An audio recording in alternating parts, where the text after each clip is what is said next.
Okay, guys, this is the youth protection training for the units of 485. This slide presentation, 112 slides, takes about 40 minutes. And then there's a 24 question test after we get done with the slide presentation. All in all, it should take you an hour or less.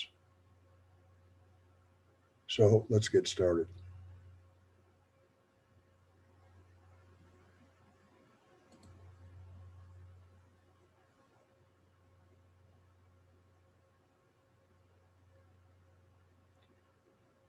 This is broken down into 3 training modules: the overview of the policies, sexual abuse, and bullying.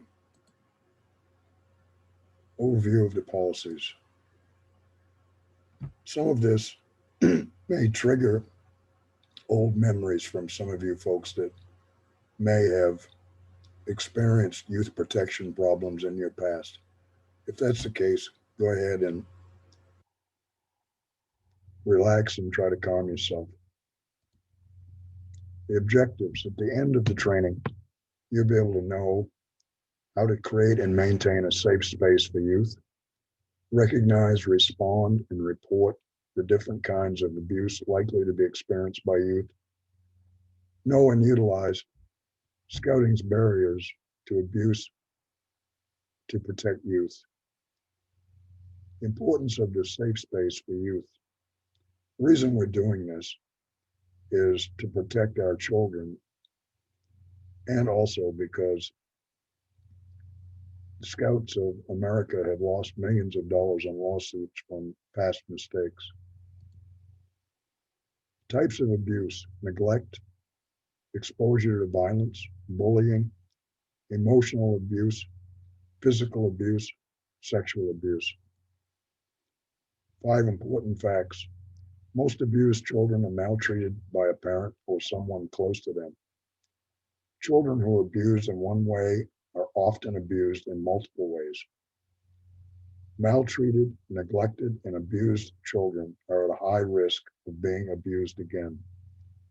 The BSA's Youth Protection Program plays an important role in reducing that risk. Leaders in the BSA can make a difference in the lives of children. Some of the barriers to abuse. 72-hour rule. Any adult that's going to stay with the Scouts needs to have completed youth protection training before they can stay a total of 72 hours with troops. 2 deep leadership. Anytime you're dealing with one of your Scouts, there needs to be 2 adult leaders present. No one-on-one contact. 2 deep digital contact. If you're sending a message or a text to one of your Scouts, then you need to also inform another leader as a courtesy copy to protect yourself in the future. So remember, 2 deep digital contact, not just single text or emails to Scouts. Appropriate accommodations. If you're going to go camping, make sure you have appropriate accommodations, especially now with the pandemic. You have to also worry about isolating everyone so that they're not exposed with too close of a distance. The buddy system. Always use the buddy system so that you have 2 kids together so that they can watch out for each other. Privacy. Make sure that you provide privacy for kids, whether it be going to the bathroom, shower, or changing clothes. Digital devices. I think most of the 485 units don't allow digital devices when we go camping. If they do, they need to be controlled so that we don't have kids snapping photos of other people in the shower or in compromising positions. There's no secret organizations in Scouting. Supervision. You'll notice there's 2 adults here, not only supervising this boy for safety, of the job he's doing, but also for his own safety, that there's not just one adult there. Constructive discipline. Anytime you see something wrong, go ahead and make positive discipline choices in stopping whatever action or correcting whatever action it is. Appropriate attire. Make sure that your people have the appropriate attire, especially swimming, or when it gets hot, that they don't take off too many clothes, so that everything is proper. No hazing or bullying, which we'll talk about later. No bullying. Policy enforcement. Leader selection. Mandatory reporting of child abuse. Okay, we are a little bit different here in the Philippines, and this slide presentation was made for stateside units. When we have one of these problems that we have to report to a higher headquarters, we're going to report it to Mr. Levine or Mr. Hammer, and they will make the decision to notify Scout executives or law enforcement.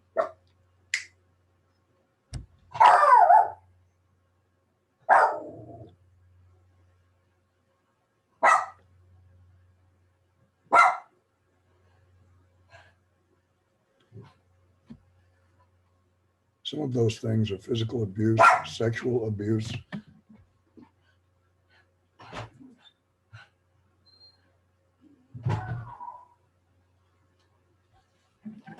sorry, my dog has no respect for this recording.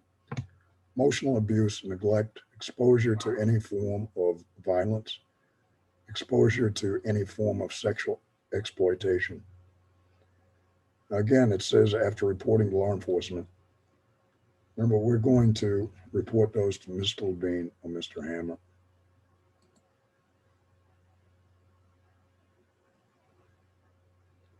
Additionally, BSA requires following incidents reported to the Scout executive: any threat or use of a weapon, any negative behavior associated with race, color, national origin, religion, gender, sexual orientation, gender identity, or disability, any abuse of a child that meets state reporting mandates.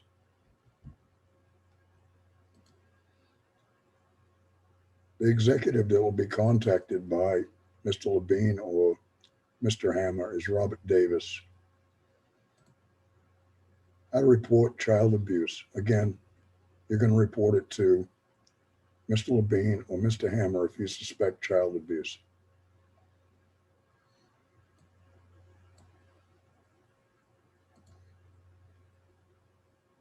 Law enforcement are the ones that are responsible for investigating allegations of child abuse, regardless of whether it involves family or non-family members.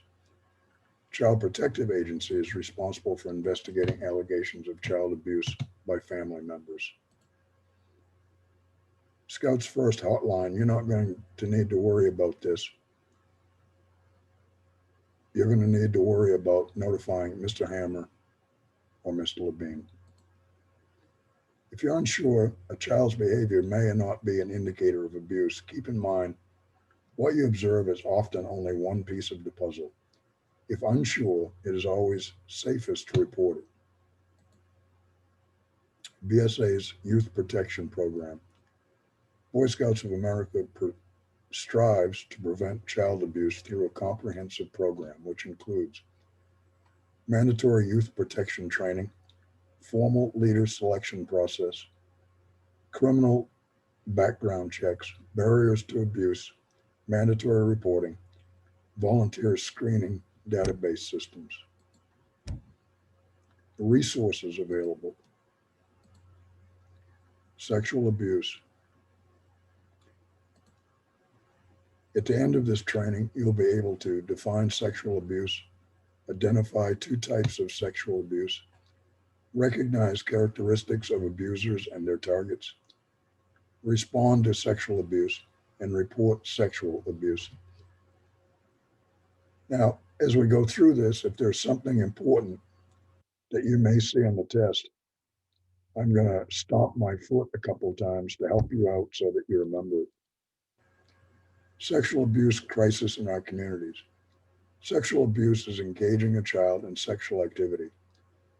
Child sexual abuse is considered a public health crisis by experts and health organizations. 1 out of 4 girls and 1 out of 6 boys experience sexual abuse. The majority of sexual abusers are known to the child and to the parents.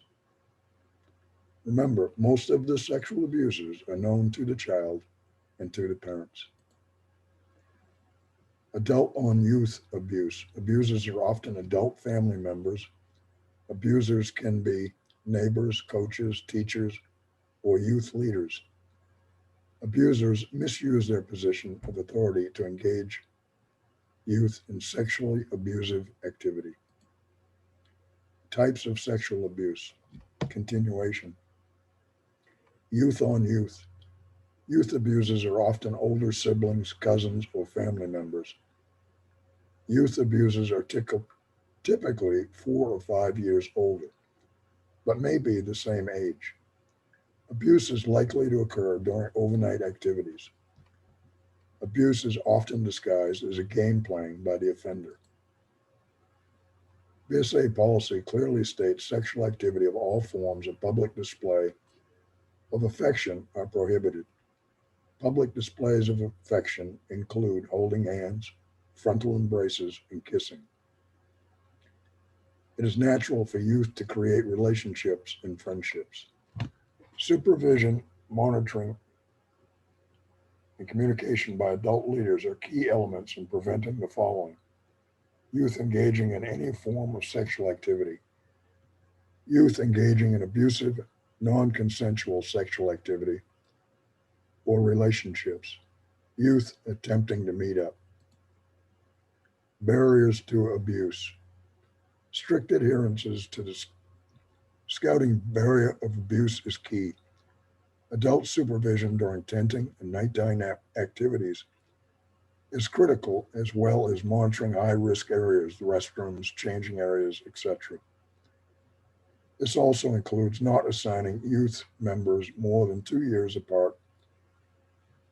Again, let me say that again, 2 years apart, not more than 2 years apart, to sleep in the same tent and enforcement of policies empowering alcohol and drugs. Additional key barriers include use of the buddy system and respect of privacy. Reporting youth on youth incidents. All instances of inappropriate activity involving sexual matters must be investigated and reported. And who are we going to report them to? We're going to report them to Mr. Levine or Mr. Hammer. Recognizing sexual abuse. How abusers work. He selects the community or organization. He studies policies in place, and he studies the children. Now, I'm stomping my foot now. Usually, these people are from the same community that you live in. The abuser. Unfortunately, it is not evident from a person's physical appearance that he or she is a sex offender. However, there are behavioral warning signs to watch for. Grooming and other manipulative behaviors. Works to become close friends of the family. Makes themselves overtly accessible to the family. Manipulates youth with gifts and favors. Befriends youth through interests such as video games and sports activities. Gradually desensitizes youth by filming, photographing them, modeling, or exposing them to pornography, drugs, and alcohol. Grooming and other manipulative behaviors. Progressive invasive touching, hugs, back rubs, neck massages, wrestling, etc. Seeks opportunities to undress or shower with youth. Engages youth in sexually themed gameplay. Manipulates youth through their position or authority. manipulates youth's need for love, attention, and affection. Identifying grooming behavior. Most instances of child sexual abuse involve some level of grooming behavior by the offender. Grooming is not typically against the law, but it may violate an organization's policies or code of behavior. For example, an adult who texts a youth without copying another leader in the program violates the policies of the Boy Scouts of America, but not the law. If you're not sure what you're seeing constitutes grooming or abuse, this is an opportunity to reach out to the Scouts First helpline or guidance. Be wary of people who seem to like kids more than the kids' parents do. Give kids more attention and affection than their parents. Violate the organization's youth protection policies and codes of conduct. Seek opportunities to be alone with youth in and out of the program. And they undermine parental authority. Continuation of identifying grooming behavior. Progressive invasive touch. Manipulates youth with gifts and favors. Manipulates youth through the position of authority. Works to become close friends of the family. Befriends youth through interests such as video games or sports activities. Makes themselves overly accessible to the family. One-on-one contact and one-on-one digital contact. Manipulates youth's need for love, attention, and affection. Gradually desensitizes the youth by exposing youth to drugs and alcohol, filming or photographing youth, modeling. Takes advantage of the age difference to exert authority over younger youth. Again, the progressive invasive touch manipulates other youth's need for attention. Befriends youth through interests such as video games and sports activities. Gradually desensitizes youth by sharing explicit content. These are the things you don't want to do if you find out about abuse. You don't want to overreact or panic. You don't want to press the child to give details. You don't want to promise you won't tell anyone. You don't want to shame, blame, or minimize the child's feelings. You don't want to confront the offender. And you don't want to conduct your own investigation. The things that you do want to do is let the child know you believe him or her. Show the child you care. Respond in a calm and supportive manner. Tell the child it wasn't his or her fault. Let the child know you want to help. Reporting sexual abuse. These are some of the excuses that it does not get reported. I'm not sure the youth is telling the truth. I don't want to ruin someone's career or life. I didn't know I was mandated to report. No one does anything anyway. It could make things worse. I don't want to get involved or have to testify. People will find out I reported the abuse. Again, how to report sexual abuse.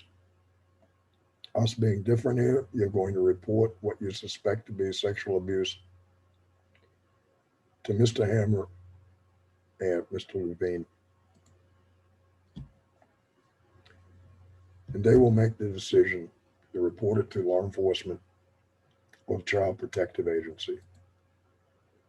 If you're unsure, a child's behavior may or not be indicator of abuse.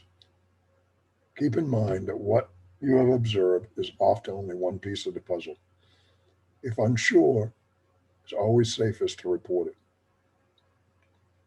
When you see concerning behaviors, trust your instincts, follow up with the program leader, and conduct the people that need to know about it.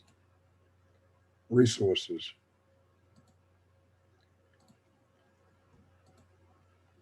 Bullying. Bullying is a common problem that kids have, and there's a mirror program much like this with the scouts that they have to attend every year.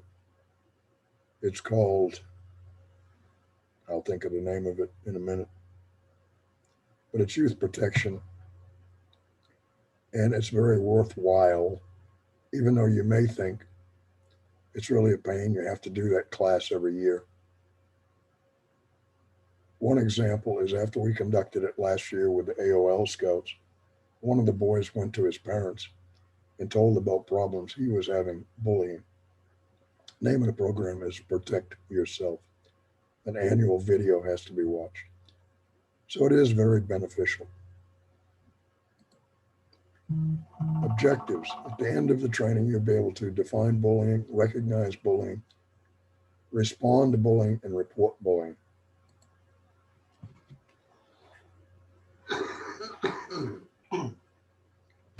Bullying is a behavior that involves an imbalance of power, which can come from social status, age, size, leadership position, a sense of entitlement, a feeling of superiority. Verbal bullying is teasing, name calling, inappropriate sexual comments, taunting, threatening to cause harm. Social bullying, leaving someone out on purpose, telling others not to be friends with someone. Spreading rumors about someone, embarrassing someone in public. Physical bullying, hitting, kicking, pinching, spitting, tripping, pushing, taking or breaking someone's possessions, making offensive or threatening hand gestures, or intimidation. Bullying can happen in person, online, or in a group setting. Be vigilant.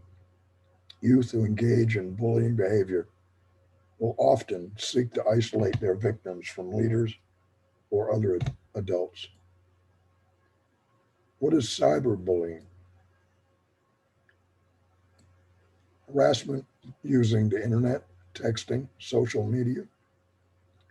It can include text or instant messages with hostile or degrading comments, embarrassing digital images, fictitious online posts intended to humiliate, threaten, or coerce. Bullying can have lasting effects. Higher rates of health problems, decreased academic achievement and school preparation, aggressive or violent retaliation, increased thoughts about self-harm. Recognizing bullying. Physical signs a child may be bullied. Unexplained injuries or marks, lost or destroyed personal items, frequent headaches or stomach aches, changes in eating habits, difficulties sleeping or frequent nightmares,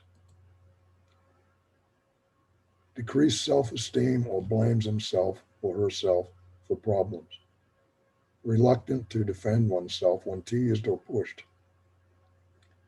self-destructive behaviors, running away, afraid, nervous around certain youth, shows increased anger with no obvious reason, seeks, carries, or hides weapons, declining grades, reluctance to participate in activities, sudden loss of friends.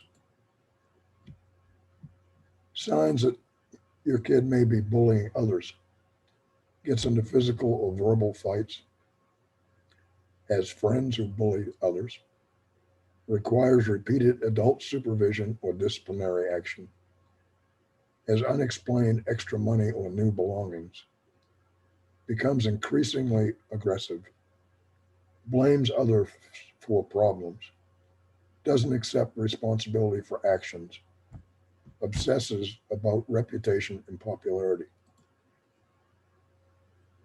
The risk factors for bullying. Some youth may be more likely to be bullied than others, especially those with perceived differences, Maybe sexual identity or orientation, race, ethnicity, language, religion, limited social skills, intelligence, whether high or low, physical condition, overweight, underweight, special health care needs or disabilities. Responding to bullying.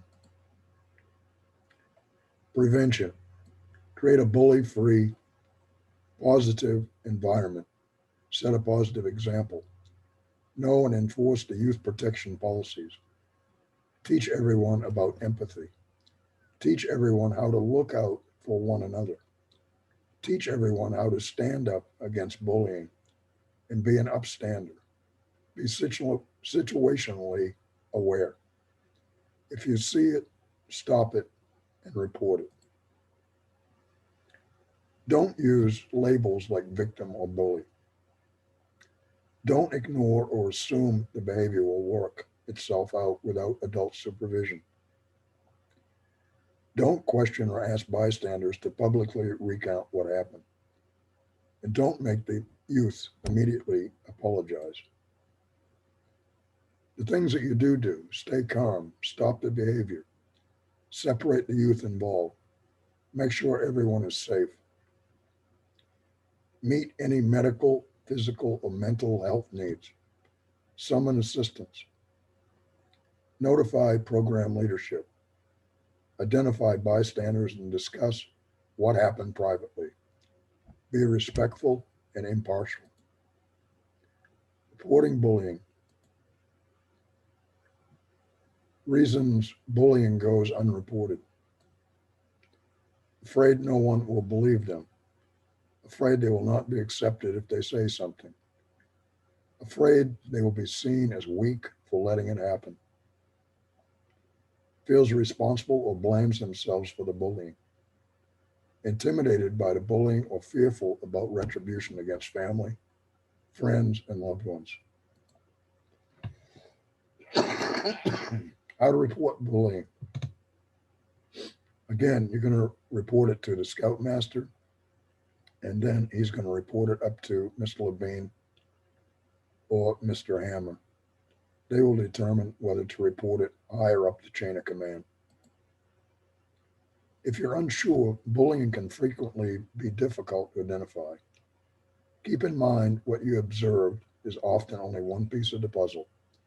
If unsure, it is always safest to report it. When you see concerning behaviors, trust your instincts and report it to the leaders we just talked about.